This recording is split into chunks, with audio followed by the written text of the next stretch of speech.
Dans la vallée de l'Eyrieux, on fabrique des bijoux depuis 150 ans. La plus vieille usine a fermé ses portes il y a 3 ans, ici à Saint-Martin-de-Valamas. À l'intérieur, un trésor patrimonial risquait de disparaître. Les meubles et les outils ont finalement retrouvé leur place cet été pour incarner un espace muséal. Au beau milieu, dans sa verrière cernée de roses, Aurore Klein réalise enfin son rêve, avoir son atelier et créer ses bijoux dans un écrin hors norme. Au tout début de ma reconversion, quand je répondais aux professionnels qui me demandaient pourquoi, je leur disais que je voulais m'inscrire dans l'histoire d'un métier. Il y en a quelques-uns que ça faisait sourire, et sauf que ici, j'ai vraiment retrouvé purement les racines de cette idée. Également, dans ma vie d'avant, de médiatrice culturelle, ça intégrait le dialogue avec le public. Et clairement ici, on a exactement les deux.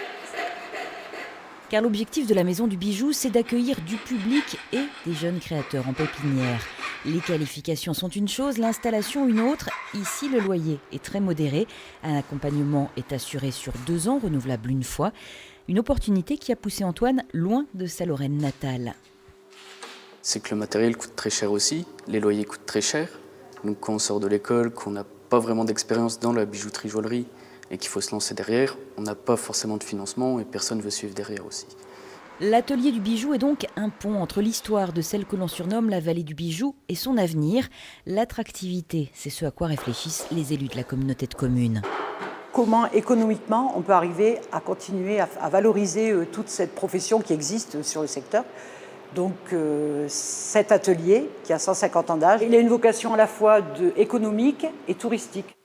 L'espace muséal est pour l'instant ouvert l'été. Des ateliers avec les créateurs seront proposés dans l'année.